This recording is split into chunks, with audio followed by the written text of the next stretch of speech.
Sir మీ గురించి తెలుసుకుంటే మీరు ఒక బ్యాంక్ ఎంప్లాయీ, మళ్ళీ ఇటు ఆధ్యాత్మిక మార్గం వైపు చాలా అంటే ఎంతో స్పష్టంగా మీ ఆధ్యాత్మికమైన అడుగులు కనిపిస్తూ ఉంటాయి మీకు.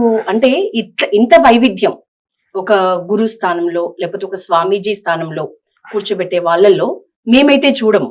అసలు ఏంటి మీకు ఎట్లా మీ ప్రారంభం, ముఖ్యంగా ధార్మికం వైపు మీరు ఎప్పుడు వచ్చారు, మీ జననం, అలాగే మీరు చదువుకున్న చదువు? జై శ్రీరామ. చాలా సంతోషం. మీరు ఇందాక హనుమాన్ ఉపాసకులు అనగానే ఒక్కసారిగా నేనే అలా అనుకున్నాను అన్నమాట. అంటే ఉపాసన అంటే అంటే దగ్గర, వాస అంటే ఉండడం, దేవుడికి దగ్గరగా ఉండడం. నిరంతరము కూడా హనుమాన్ చాలీసా స్మరిస్తూ ఉంటాం కాబట్టి ఆ స్వామి మీతో అలా పలికించారేమో. ఇప్పుడు దాకా నన్ను ఎవరు కూడా హనుమాన్ ఉపాసకులు అని అనలేదు. కాకపోతే నిజంగానే ఆ ఆంజనేయ స్వామి ఉపాసకులు మనందరము కూడా అదే విధంగా ఆయన దారిలో, ఆయన మార్గంలో వెళ్తూ ఉండాలి. మీరు ఇందాక అన్నారు కదా ఎప్పుడు ప్రారంభమైంది అంటే, ఇదేదో నిన్న మొన్న వచ్చింది కాదమ్మా. ఇది ఏంటంటే జన్మ జన్మ జన్మ సుకృతం అనమాట. ఇది నాకే అనిపిస్తూ ఉంటుంది. నేను దాదాపుగా ఎన్నో ఇళ్లలో హనుమాన్ చాలీసా చేసి ఉంటాను ఇప్పుడు దాకా. 2005 నుంచి నేను హనుమాన్ చాలీసా ఇళ్లలో చేయడం ప్రారంభమైంది. దానికి ముందు అంటే చిన్ననాటి నుండి ప్రతి ఒక్కరికి కూడా గురువు ఎవరు అంటే మొట్టమొదటి గురువు తల్లే. మా అమ్మగారు చిన్నప్పటి నుంచి బాల్ వికాస్ టీచర్ అనమాట. ఆవిడ మా వాళ్ళు సత్సవ భక్తులు. సో మా తాతగారి నుంచి కూడా అది ప్రతి సంవత్సరము కూడా పంట రాగానే ధాన్యం పంపించడం పుట్టపర్తి అన్నదానానికి. ఆ విధంగా మా అమ్మగారు ఏంటంటే పిల్లలందరినీ కూర్చోపెట్టి బాల్ వికాస్ నేర్పించేవారు. అప్పటి నుంచి మా అమ్మగారు బీకాం చదువుకున్నారు.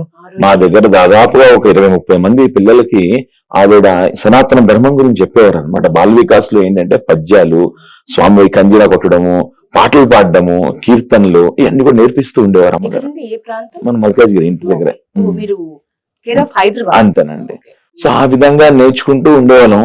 సో మా అమ్మగారు చిన్నప్పటి నుంచి ఇలా నేర్పించడం, నాకు అలా చేయడం రావడం. నాకు హనుమాన్ చాలీసా అనేది ఎలా వచ్చిందంటే, నగర సంగీతం చేసేవారు.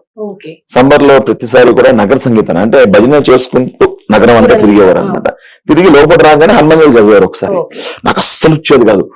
ఎలా నేర్చుకోవాలి ఇది హనుమాన్ చాలీసా, నాకు వస్తుందా అసలు? అందరూ బాగా చదివేస్తున్నారు అందరూ. అది చాలా చిన్నప్పుడు అండి, అరౌండ్ 10 years ప్లస్ అనమాట. అస్సలు వచ్చేది కాదు, కష్టపడి నేర్చుకున్నాను హాలిడేస్ లో అనమాట. I remember still. అది ఏంటంటే నాకు తెలుగు చూసి చదవడం కూడా రాదు, బట్ హనుమాన్ చాలీసా వచ్చేసింది. అంటే ఆ విధంగా అప్పట్లో మనకి ఇంత టెక్నాలజీ లేదు, యూట్యూబ్ లో వినడం ఏం లేదు, బుక్స్ చూసి చదవడం, అలా చదివేది వినడం, ఆ విధంగా నేను చేసుకుని నేను నేర్చుకోవడం జరిగింది. మీ అమ్మగారు ఎలాగో ఉన్నారు, సో తన నగరం అంతా వ్యాప్తి చెందించేంత వరకు కూడా తను కష్టపడ్డారు. కానీ ఇంతమంది దేవుళ్లలో ఎందుకని హనుమంతుడే? అదేనండి, ఆ అమ్మ కూడా సత్సబాబా గురించి చెప్పేది. బాబా భక్తురాలు, అమ్మ నాన్నగారు కూడా బాబా భక్తురాలు. నేను అలా ఉంటూ ఉండగా సడన్ గా ఏమైందంటే, ఒకనొక సమయంలో స్వామి వెళ్ళిపోయిన తర్వాత స్వామివారి పాద నమస్కారాలు తీసుకున్నా. నేను స్వామితో బాగా క్లోజ్ గా ఉండేవాడిని ఆ స్వామి దయ వల్ల అనమాట. తర్వాత మనకి ఏమైందంటే, ఇంకా ఆ యూత్ వింగ్ అదంతా కొంచెం డిస్టర్బ్ అయింది. డిస్టర్బ్ అవగానే నాకు అలవాటు. సో అప్పుడు ఇంకా నేను ఒక ఆలయంలో, మా ఇంటి దగ్గర ఒక ఆలయంలో స్టార్ట్ చేసాం హనుమాన్ చాలీసా ప్రతి శనివారం 11 సార్లు. ఏ కాలంలో ఇది? ఇది మోర్ దెన్ 2000 అనుకోండి. 2005 దాకా అలా చేస్తూనే ఉన్నాం. అంటే వాళ్ళ గుడి మూసుకోవడం లేట్ అయిపోయేది కదా. 20 ఏళ్ల తర్వాత ఇప్పుడు గుళ్ళల్లో శనివారం రోజు హనుమాన్ చాలీసా చదవడం అనేది చాలా వైరల్ అవుతుంది. అవునండి, తాడిబండ ఆలయంలో అది ఒక అసలు ఎగ్జాక్ట్లీ ఇప్పుడు బాగా. ఈవెన్ మా మల్కాజ్గిరిలో ఈ రోజు ప్రతి శనివారము ఒక 9 ఆలయాల్లో హనుమాన్ చాలీసా చేస్తున్నారు. అంటే సంస్కృతి ఇది, 20 ఏళ్ల కిందటి సంస్కృతి. అంతేనండి. అంటే మనం ఏంటంటే దీనికి ఒక పేరు అలా ఏం పెట్టలేదు. అందరూ నలుగురు అంత కాలనీలో పిల్లలందరినీ పిలిచేవాళ్ళు, దాదా అందరూ వచ్చేవారు. అంటే ఏదో ఒక పెట్టాలి కదా, మీ సంస్థ పేరు ఏంటంటే హనుమాన్ చాలీసా టీమ్ అని పెట్టేసాం. హనుమాన్ చాలీసా టీమ్ అనగానే ఒక పంతులు గారు చెప్పారు, బాగుందన్న ఈ అక్షరం, హనుమాన్ చాలీసా టీమ్ అంటే 18 words వచ్చింది, ఇది చాలా బాగుంది పని అని చెప్తే ఇంకా అలా కంటిన్యూ అయిపోతూ వచ్చేసింది అనమాట. ఇంకా అలాగా మేము హనుమాన్ చాలీసా చేసుకుంటూ ఉండగా ప్రతి సాటర్డే ఒక్కొక్క ఇంట్లో హనుమాన్ చాలీసా అనమాట.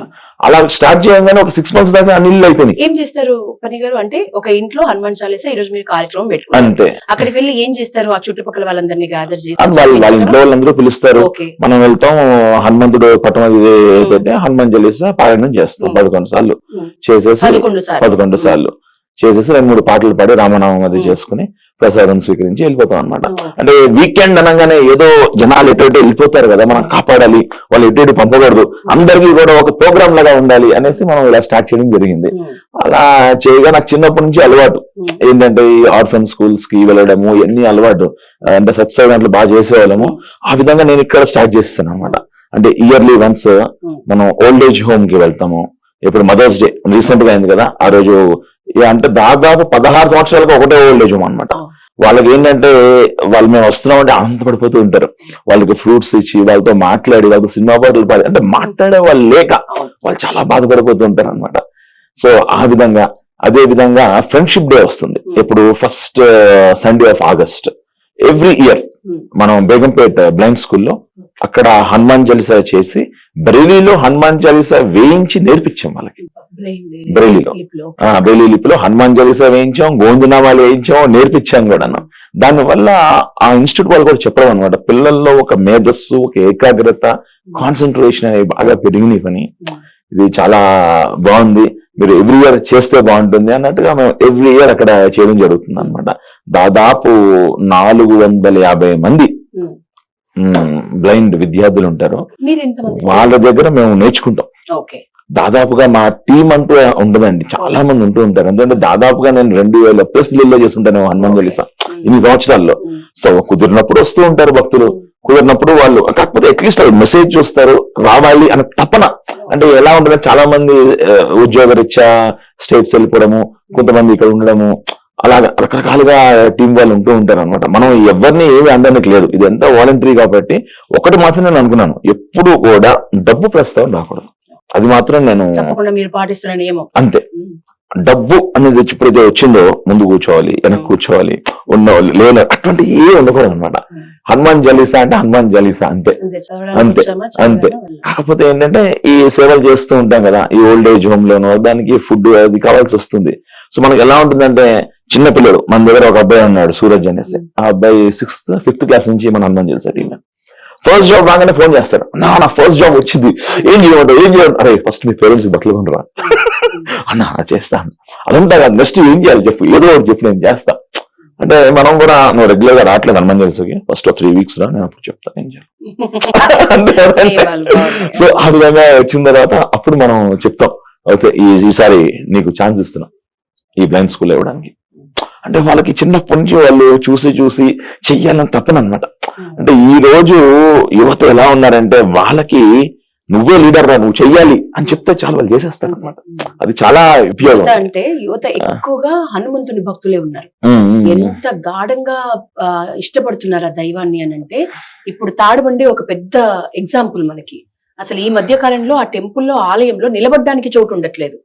అందరూ అబ్బాయిలు అయ్యుండి బయటికి వచ్చి ఏడుస్తూ మాట్లాడుతున్నారు రీల్స్ లో. ఎంత ముచ్చటేస్తుందో అట్లాంటి అబ్బాయిల్ని చూస్తే. ఈ హనుమాన్ చాలీసా మనకు నేర్పిస్తున్నది ఏంటి అంటే మీరేం చెప్తారు? హనుమాన్ చాలీసా అంటే ఎప్పుడు కూడా ఈ హనుమాన్ చాలీసాని బయటికే చదవాలి.